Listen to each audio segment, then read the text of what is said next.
Good evening, everyone. Allison Scoberg here. We are happy to be here tonight with you from the Attention Deficit Disorder Association Southern Region, also known as ADA, SR. This organization has been around since 1987. I lead the Fort Bend County group, Fort Bend County, Texas. And we meet once a month, usually the last Tuesday of the month, given if there's a holiday, we might change it up a little bit. We always meet by Zoom. Our meetings are free. You do not have to join ADA to participate in our meetings, and we have a different speaker every single month. So we are glad that you've joined us tonight. I'm not sure if you've joined ADA in the past and some of our meetings in the past, but we always have awesome speakers. This organization, you can join the organization, and I believe it's like $40 a year. It is a worthy membership. I have no skin in the game. I'm a volunteer for this organization. My family was affected by ADHD, and so I guess I started with this about 10 years ago. I don't know, time flies, but anyway. We used to meet in person prior to COVID, and then we switched to Zoom after COVID, which has seemed to be a better for most families, given the fact that it's during the week and homework and other things like that. But the overall ADA organization, they have a conference, they have an annual conference, and they bring in speakers from all across the country, not just here in Texas. And they also have other chapters. Of course, I lead the Fort Bend County chapter, but there are ADA chapters all over the state. There are chapters for adults with ADHD. Ours tends to be a parent group. Parents seeking support for their kids with the diagnosis. Some have dual diagnoses. And so if you're here for the first time, this is being recorded tonight. Everybody's going to get a copy of tonight's slides and a link to the recording in their email. And it will live on the Consolidated Planning Group YouTube channel after the fact. On the Consolidated Planning Group YouTube channel, we have over 500 webinars on planning for special needs. If you can think of a topic, we've probably talked about it in the past. But I am super, super excited to be here tonight again with Anna Kluth from Daisy Consulting. And she is going to be taking a deeper dive into transition and really finding the right path forward. So having said that, Anna, welcome. I want to mention that we are in webinar mode tonight, so sometimes people are wondering if we can see them or hear them. We can't see you or hear you. Our chat box is open tonight, so if you have questions throughout the presentation, you can put your questions in the chat box. I did get 4 write-in questions, so if that was you, I have your questions, and we're going to go over those tonight. And if you're planning your evening, we're going for an hour, so we will be done by 7:30 this evening.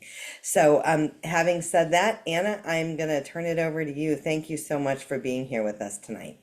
All right, you are welcome. I'm happy to be here. Thank you to Ada and to Allison. Always enjoy partnering together. Again, my name is Anna Kluth. I am a transition specialist and started Daisy Consulting a little over a year ago. My experience includes being program director for a local nonprofit in Houston called Summer House Houston. Some of you may have heard of it.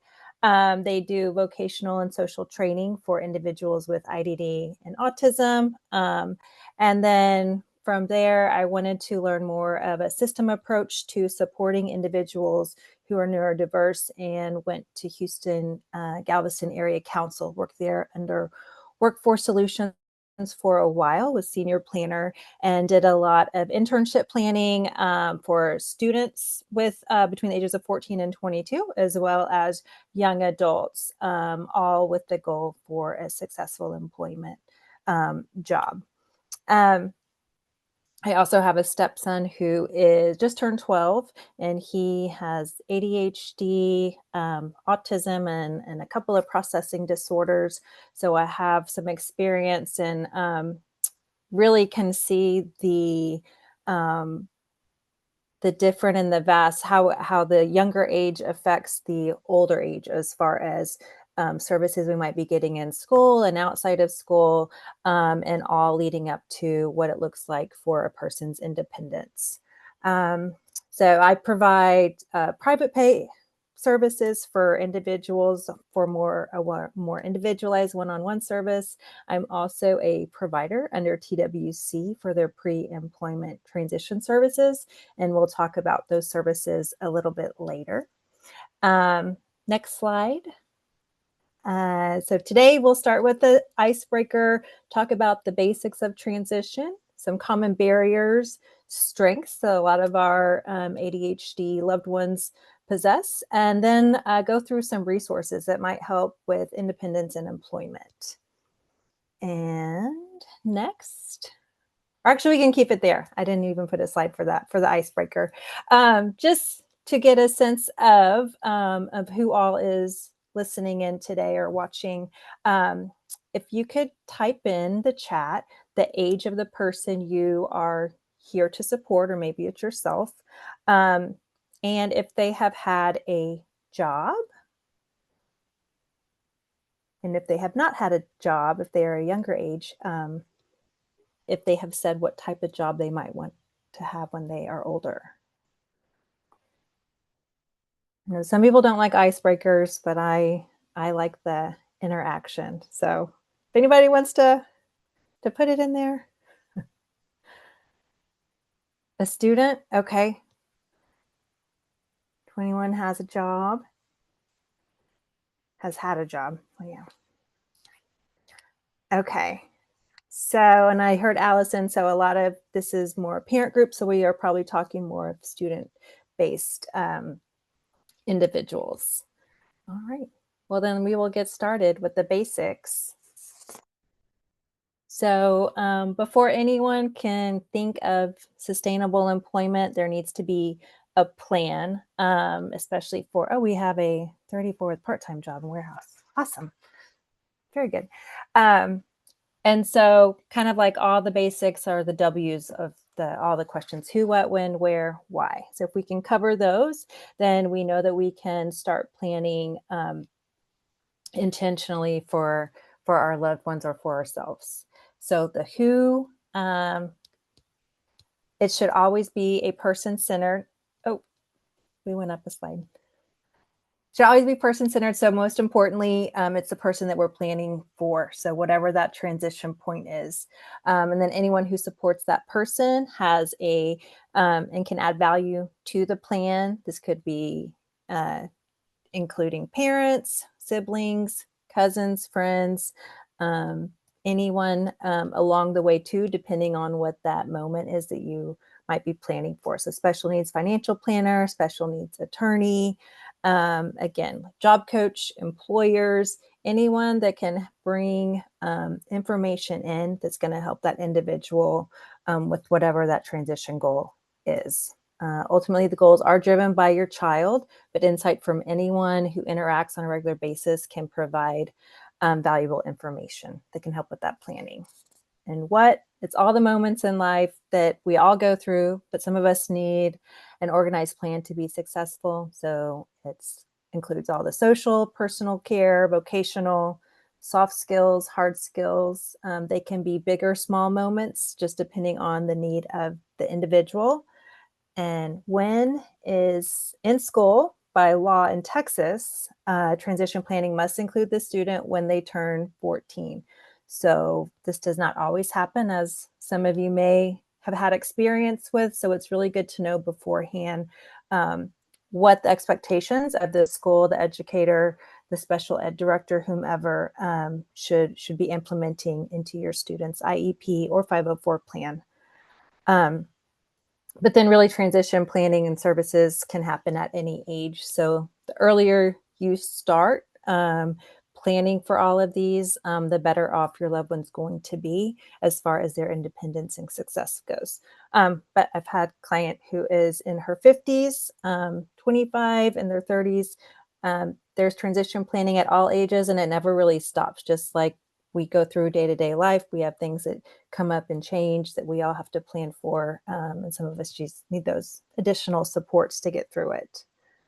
So where is everywhere? School, home, community, work, with friends. You can practice it anywhere. You can, at school, again, when you're out in the community, And then the why, so this is kind of an open-ended question too, is why do you think transition planning is important or imperative to your child's future?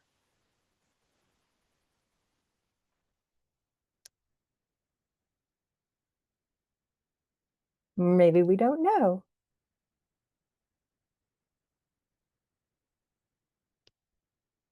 Yeah. Okay.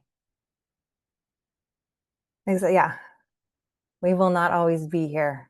Um, which is another reason why it's never too early to start. All right. So, why I think it is important is on the next slide here, are some reasons. So, here's why it's important to have a plan going into transition. Knowing what the odds are may help with our perspective on the outcome in the future of our loved one. So 34% of neurodivergent high school students go to college. That's compared to 70% of neurotypical. And neurodivergent is ADHD. So I know this is the ADHD group. I'm sure some of our kiddos are dual diagnosed, but for all intents purposes of the presentation, that's what those words can be interchanged. Um, 41% of students with disabilities in general graduate from a four-year college, and that's 59% of neurotypical students graduate from a four-year college. So a lot of statistics too, you'll notice that they don't have specific or they haven't done enough study specific to neurodiverse ADHD or autism. So it's all-inclusive under disability. 20% of young adults with autism spectrum disorder live independently after high school, and 59% of the general population. And we have 30 to 40% are the unemployment rates for neurodiverse adults, which is 3 times higher than those for people with disabilities. And it's also 8 times higher than the rate for people without disabilities. And honestly, it depends on which numbers you look at. I think a lot of times I see the numbers are actually more like 80% of individuals who are neurodiverse are unemployed as adults.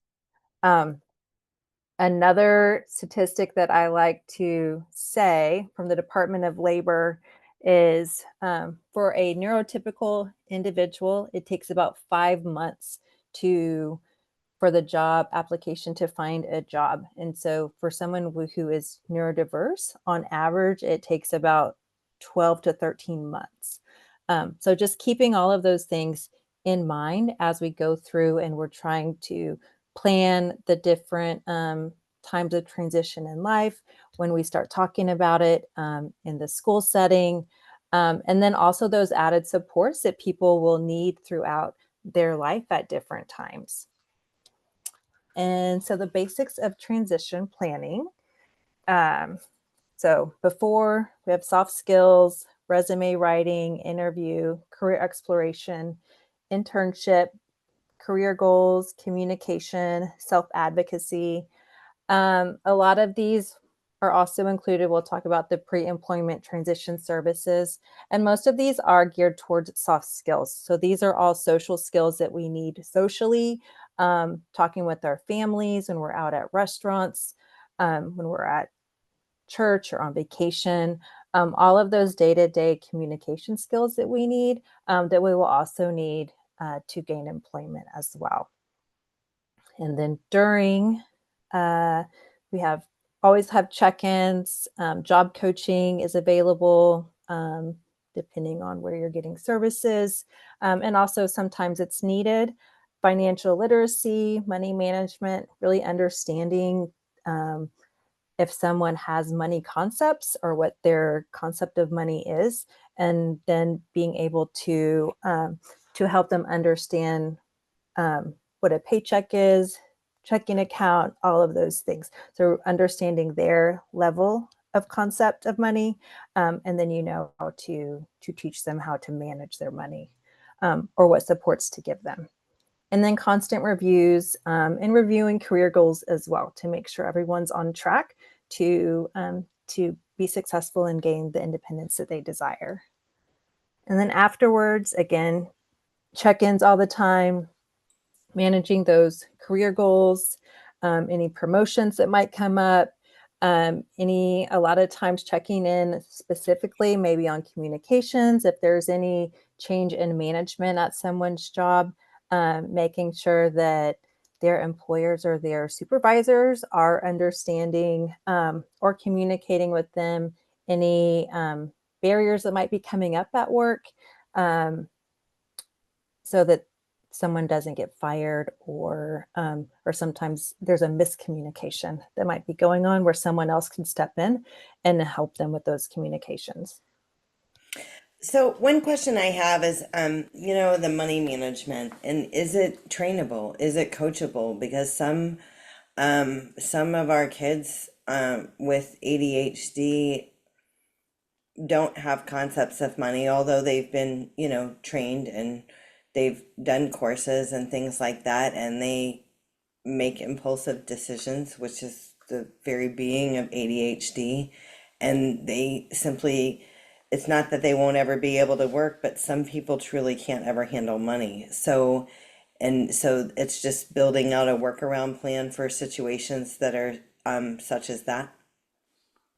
Yeah, and I think so that's I've learned a lot of things too going out on my own with Daisy Consulting, where before doing broad scale planning and now working with individuals one-on-one, is kind of understanding and saying what parts are important of that. So for teaching financial literacy, just like you said, like if we know parts of it that we might not understand, then how do we overcome that? Or maybe someone else has access to the money. Maybe it's if they're getting direct deposit, they only have so much access to it, diverting those funds, and then having a good plan. I think what I've been doing is really going through and more asking a lot more questions, real life questions with each of the individuals that I'm supporting, whether it be just how much is this? What is a dollar worth? I think that,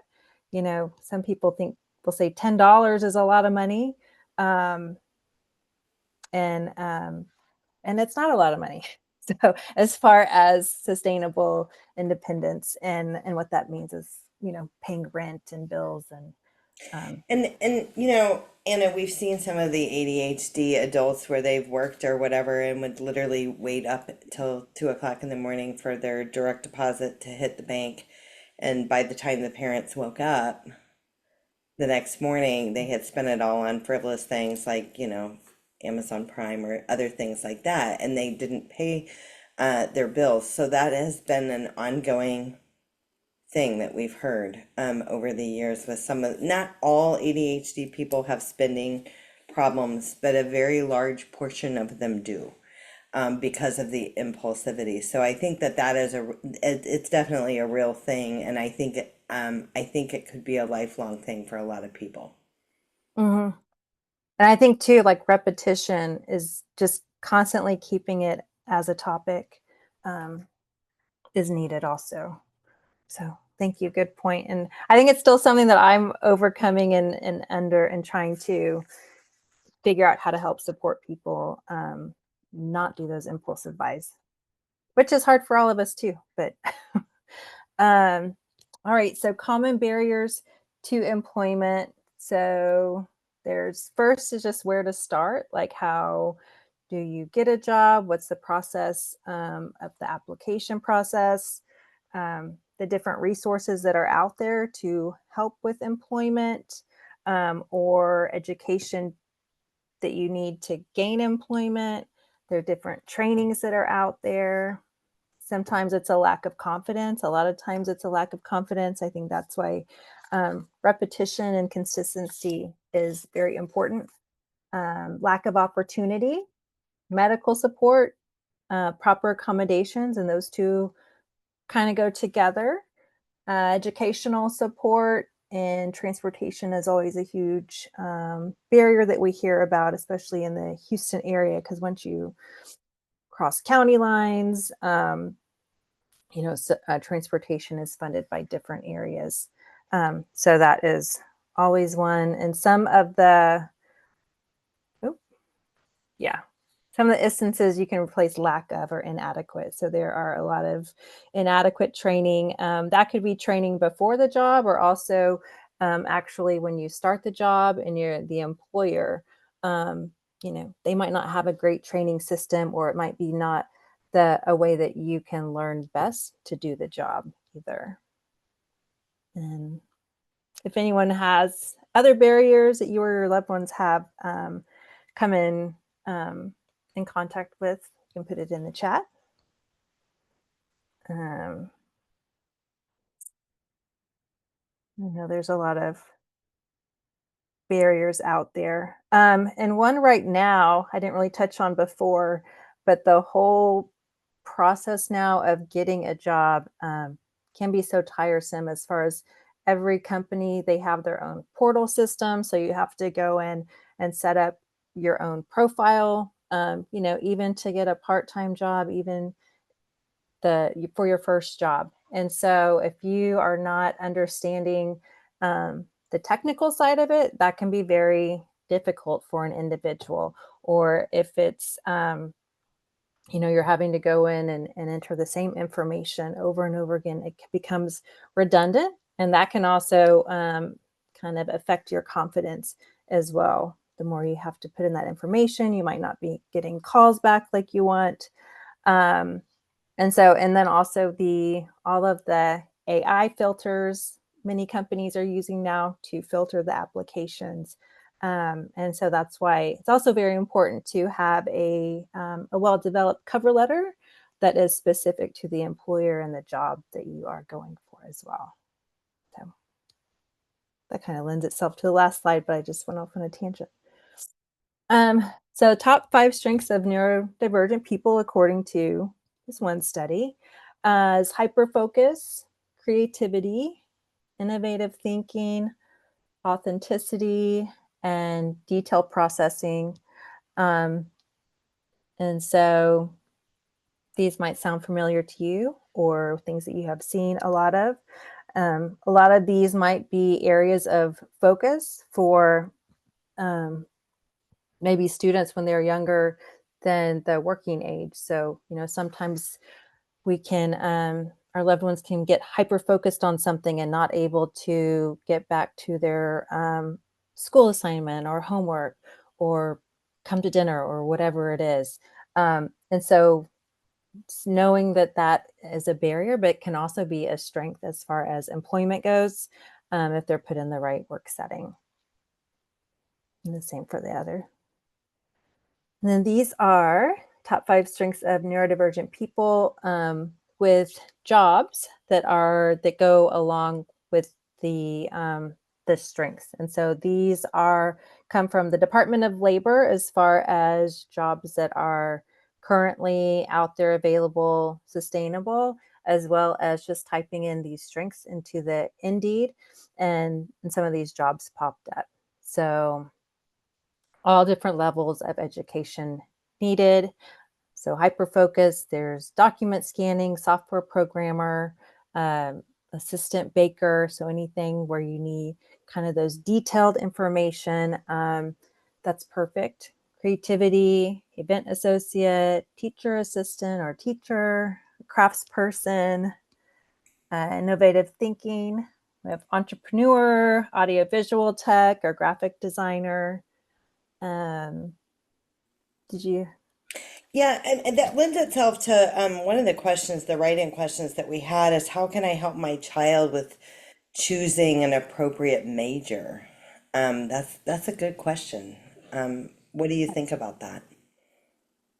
Well, I think really through conversation is one. I'm not sure if that person is here or what the age of that individual is, but there are different assessments. So you could do an assessment for your child that will let you know the skill sets that they have, plus their preferences or interests, and then the outcome of what jobs or which lends itself to the major that they would go into. A lot of the high schools have like the vocational center, and they have some of that testing available as Myers-Briggs. There's testing that you can buy online. There's free ones. I liked the ones that cost. They seemed more comprehensive. I know I did some of those with my kids. And I also know that like the community colleges and the universities, they have areas where they'll work with the student and help identify that and kind of go through that, because I think that that's a question that comes up for many people. I mean, you don't, at 16 years old, you don't have to know what you want to do for the rest of your life. And I think there's a lot of pressure in the schools on that. You know, some kids are just born and they just know they're going to do X. You know, they just have always wanted to do that. They've never defrayed from that. But I think getting the team at the school, at the public school, at the community college. I know somebody said that they were homeschooled. Somebody said, you know, like what are the resources for homeschool? What about chartered schools, where you know, there's not as much programming for transition. So if you want to talk about that for a second, that would be great. Sure. And towards the end, one of the resources is called Texas On Course. They have an assessment and some interactive games where you can go on, and it's kind of geared towards whatever the preference of the the player, let's say, is. And so that might be good for the homeschooler as well. There are a lot of online resources that are interactive for students and young adults to understand the different career paths that are out there. And more specifically, you know, if it's something where you would need to work remote, there's, you know, a lot of certification programs that you can get online again, and work from home or go into the office, like a hybrid model. Um, and then as far as charter school, um, if they are currently in school, I would say just make sure in your IEP or 504 that you are writing goals that include transition goals in those. So types of vocational goals. If they're of the age of 14, I would be asking for a vocational rehabilitation counselor to be a part of that conversation. So at least if you're asking, they know that that's those are the services that you want, and they will have to be at one of those meetings to help plan for those. Um, and we'll get to some of those resources in a little bit later also with slides on them. And then when you get these slides later, there's links on the slides as well for you to look up.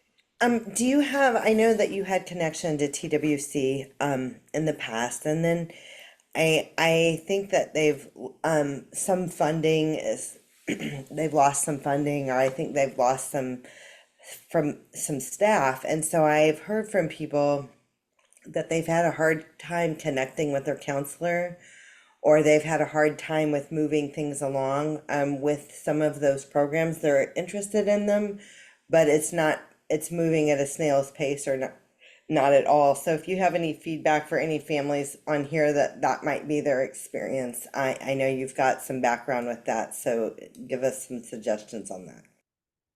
So I would say just continue to try and communicate with the counselor that you have, or you can go through the school. Every school district has a transition education designee. They're called TEDs. And every school should have a transition counselor, or they call it different things, that should be able to help you. Uh, if you ever, I mean, I'm always happy to be in an email saying that someone is interested in learning about VR services, and I can make those connections. I will say, unfortunately, sometimes it's just like you have to keep following up. Um, some of the counselors, you know, there's turnover, and then some of them have high caseloads, which is not an excuse. But it's also not to say don't ever feel like you're bugging someone. If you're not getting the information that you need or services that are owed to you or your child, then I would continue to email, to call. if you don't get any response back, then move up the ladder. And I attend the TWC quarterly meetings, and honestly, that's what the state says to do as well, because those are complaints. I don't know if that's the right word, but complaints across the state that they hear about communication and not getting responses. So that comes from the state level.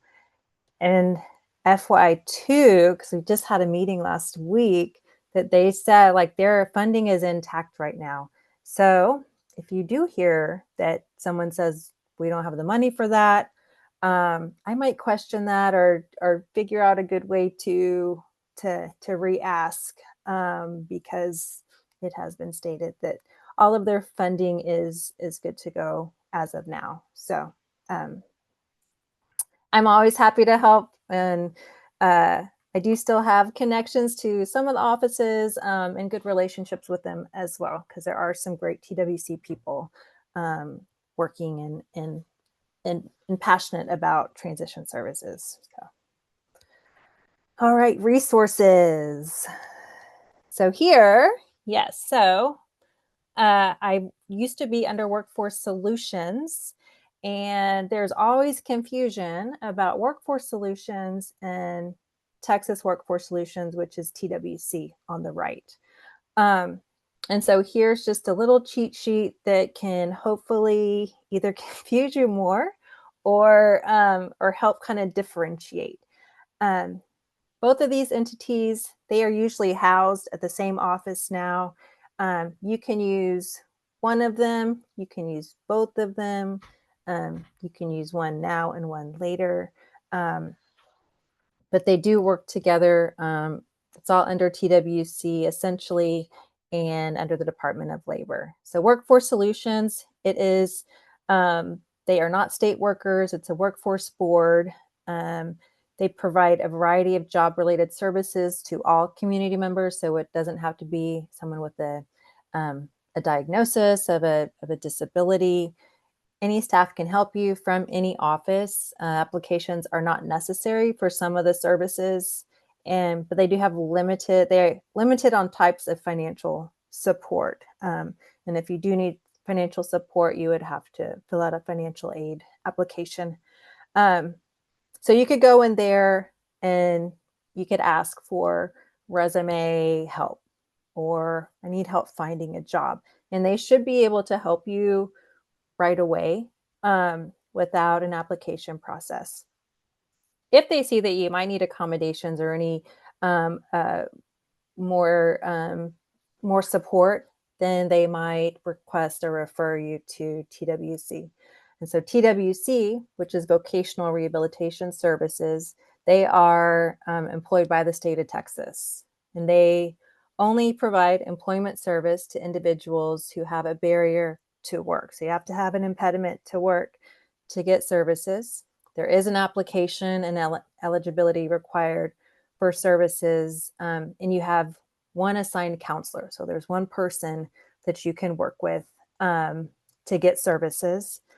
If you are eligible, then funding can be used to help with accommodations and other work necessities. So that could be uniforms. It could be if you needed a vehicle modification, maybe to get to and from work, that's something they can assist with.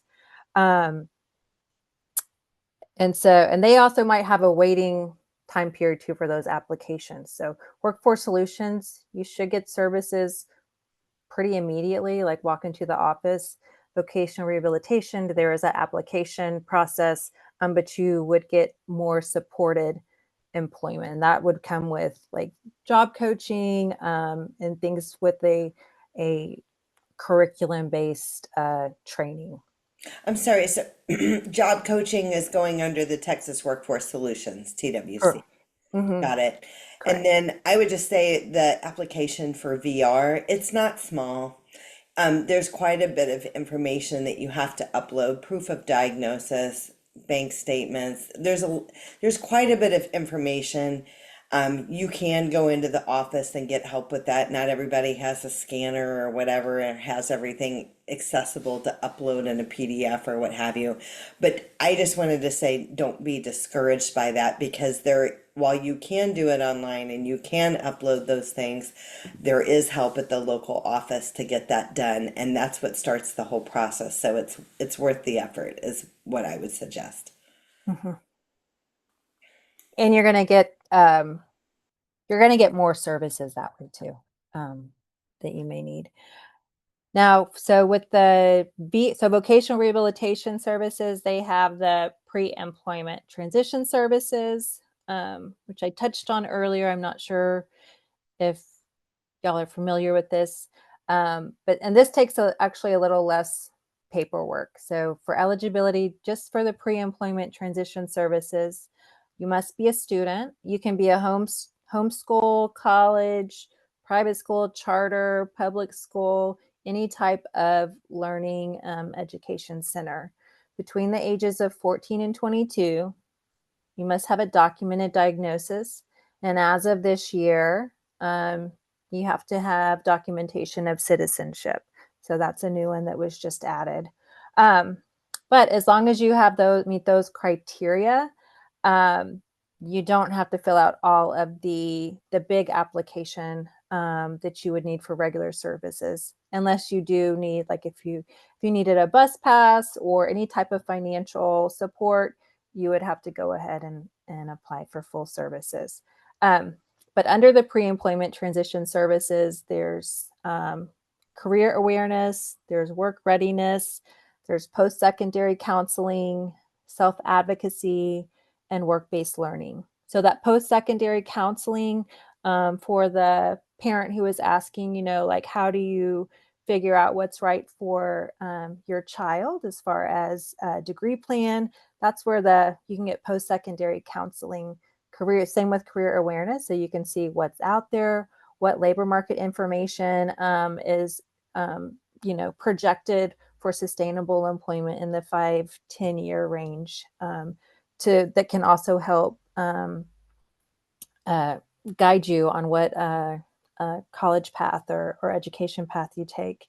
And then work readiness, those are all of the soft skills like time management, the financial literacy, communication.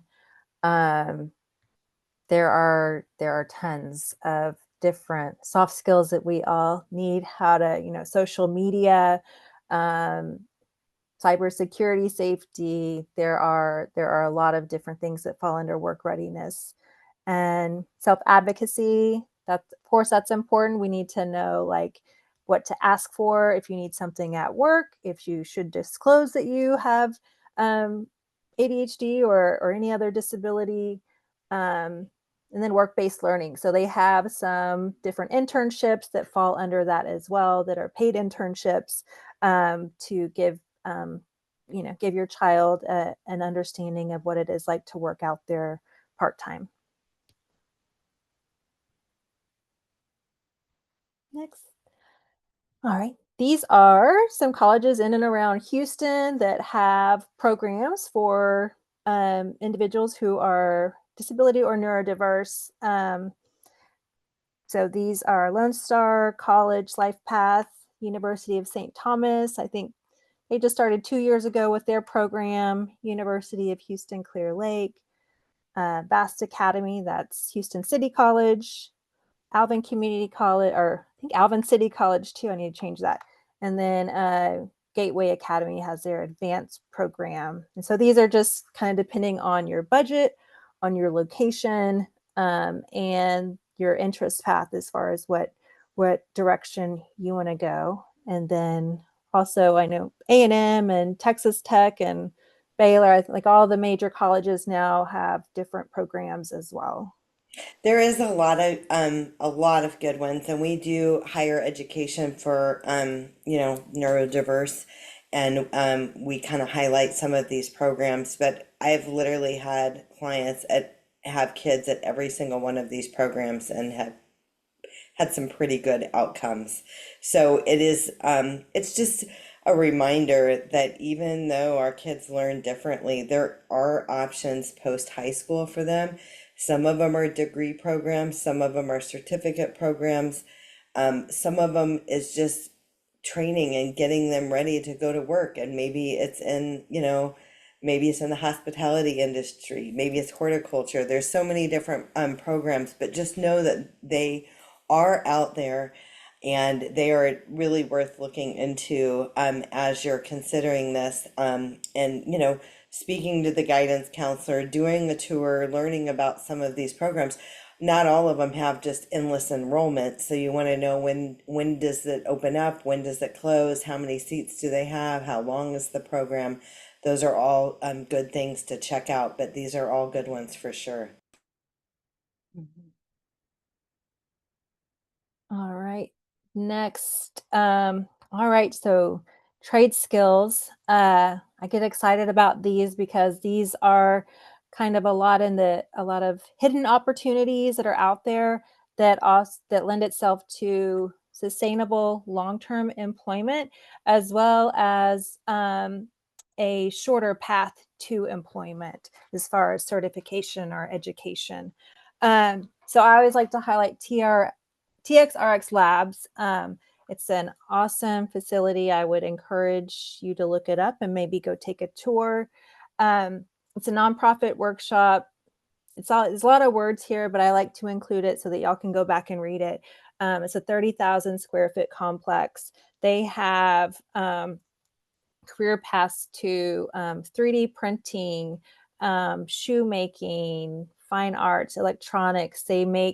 There's a whole lab for the batteries that go into cell phones. So when we think of those strengths, the barriers that are also strengths that can lend itself to employment, you know, those focus details when you have to put a battery together to put it into a cell phone to build that, the 3D printing, the welding. There's a video we're about to watch that kind of goes through it more. But they also just got a partnership with a mask, like a medical mask manufacturer that used to make all of their masks in China. And so now TXRX has this whole partnership and program of to make these masks. So that's a whole, job career path for individuals who can do that job skill. And I don't know what all it entails. Some of our individuals, they like repetitive type jobs. And so some of the jobs you can find in there lend itself to that. There's a huge variety of trade skills out there that are going to be long term, and they're all jobs that make well above minimum wage. So I think they usually start around $17, $18. And then I've just included some other makerspace labs, Ion. That is more for like kind of robotics and tech kind of innovations. Greentown Labs is right there next to Ion Labs downtown. Next slide. Here's a video and a 3-minute tour of TXRX Labs.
That's really cool. I have not seen that before. That is so cool. So, when you're talking about these labs, is this something where like they can sign up and they can learn there and learn a trade? Is it something that you pay for? Does the Workforce Commission or VR pay for that? How does that work? So I think like yes to all of that kind of, I would say. So there are certificate programs through TXRX, and they have received different grants, some through TWC, I think some through federal grants, to where you wouldn't have to pay tuition. They have scholarships. There are some that I think are approved under TWC. So if you are getting VR services, that you could get the costs covered under if you are eligible. And then even Workforce Solutions, so this is going into where it gets a little confusing, but Workforce Solutions has partnerships with them also. So so I would definitely say take a tour. You can see they do have some classes, like there's a weekend class, like a jewelry making or 3D printing. Um, and then sometimes they have like open houses where anybody, can come on a Saturday morning and see all of the different ones. Like I can never remember all of the different pathways or programs until I see that video again. And I'm like, okay, well, I forget there's the spray painting one, the Really, welding, all of the it's different really ones. cool. It is really cool. I'm so glad you Um, shared that. yeah. And so go online, and I would follow them on social too. Michael Gutierrez, I actually used to work with him. He's their director of workforce now and doing an awesome job. And they keep continuing to get more opportunities of scholarships so that young people who don't normally have opportunities get the opportunities to work and learn these different skill sets again that are viable for the future. And then here's a couple others that are in and around town. If you are in different parts, there's a Umble Makers. Idea Studio is under Houston City College. Um, and actually, Houston Public Library has some kind of innovative lab you can go. You can do like green screen, and I think they do t-shirt printing as well. So sometimes it's up to us as the caregiver to kind of do our Google research also. And I know a lot of districts and high schools are trying to, have more of the STEM and the actual maker spaces. So you might check your school district also. Next. All right. Here are just some other resources that I go to a lot or tell people about. Consolidated Planning Group. Of course, Family to Family Network. They are, I guess, officially closed, even though they still post, but their website is still up, and they're an awesome organization. So any information, they have it on their website still. And then Texas On Course, which is also on the next slide. Spoke a little bit about it earlier. Um, but it's a state-funded initiative to improve college awareness. They have all different learning levels for all different learning styles. And it's middle school to high school. So again, they bridge that gap between if you want to go to college or maybe certification program. There's different interactive games on here.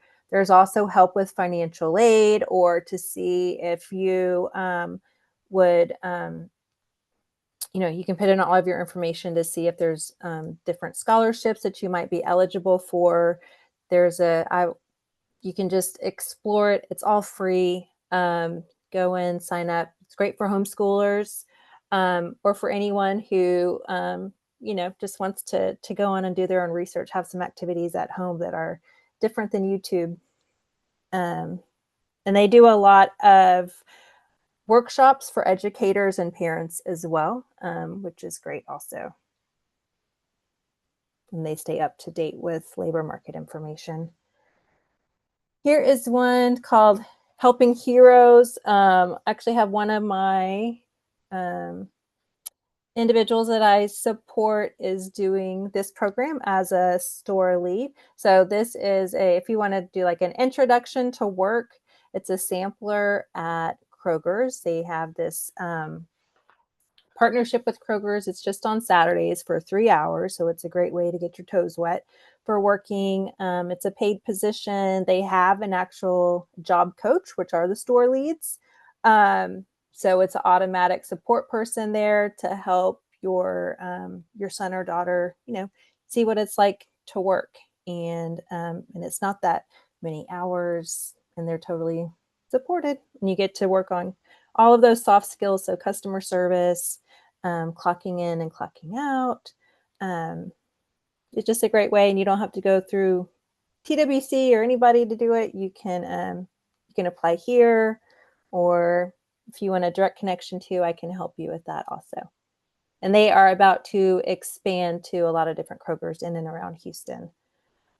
Special Strong, I just put this in here because Helping Heroes is one of the same people that runs both of them. And so this is a good extracurricular outside of work or school to stay healthy. Special Strong, exercise classes.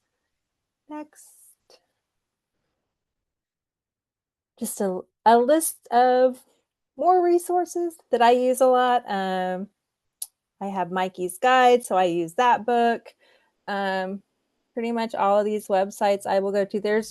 I just kind of listed a lot, didn't put a description on them. No, So. I think that's okay. And because we're going to be sending these slides out to everyone anyway, and they'll have the links so that you guys can explore those on your own. I know that we're kind of running out of time for tonight, but this is chock full of resources. And I have to say, you know me, I keep my ear to the ground on all this stuff, and a lot of the stuff I have not heard of, like that video and all that stuff, and some of these labs that you've mentioned. So that's kind of exciting stuff. So I'm so glad that you put it in there. And yes, we're all a fan of Mikey's Place and Mikey's Guide for sure.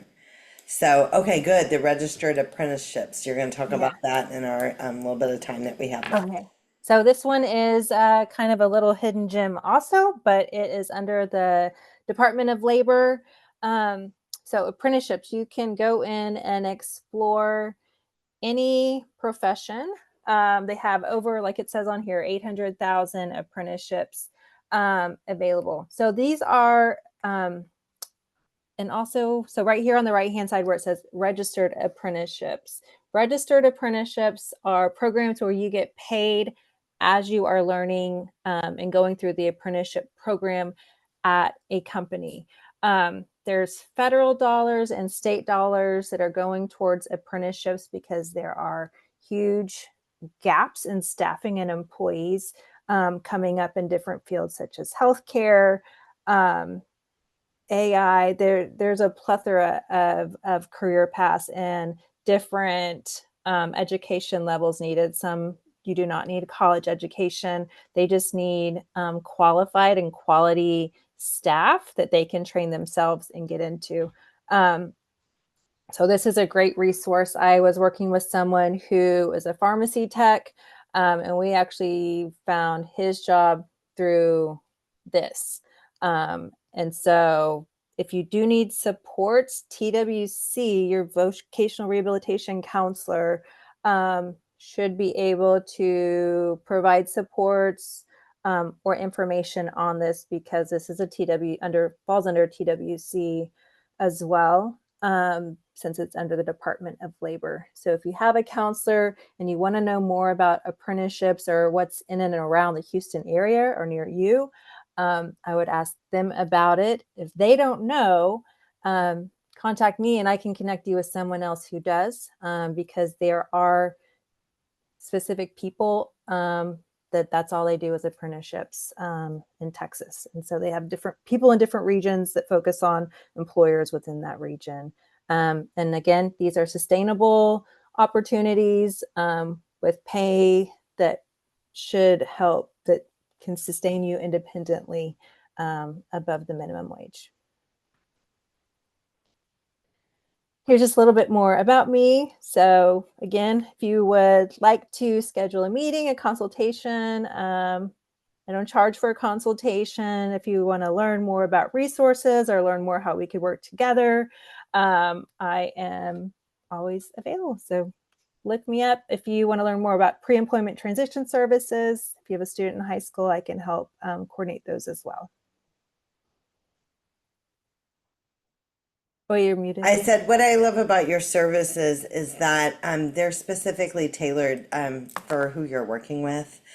So they're customized services, and you've got a lot of skills and experience working with individuals one-on-one with disabilities in your personal life and vocational life over the years of employment. But I just love your ideas, and I love how, like I said, how customized it is. So reach out to Anna with Daisy Consulting and learn more. And I would say, yay, all of you, just for being here tonight and just taking that next step. Every little bit we learn, it's like I always said as a parent, I was always on this constant pursuit of information, of how to help. What's next? What should we do next? What is the next step? How can we improve, or where do we find the resources and stuff? And so I think that has been all of that tonight. So thank you for that. Thank you to each one of you that have spent your evening with us. And again, tomorrow everybody's going to get an email with a link to the recording and a copy of tonight's slides, which will have all the links of all the resources that she shared. So thanks so much, everyone, for being here tonight. And thank you again, Anna, for your awesome presentation. It was wonderful. Thank you. Take care, Have a good everyone. night. Have a great night. Bye-bye. Bye now.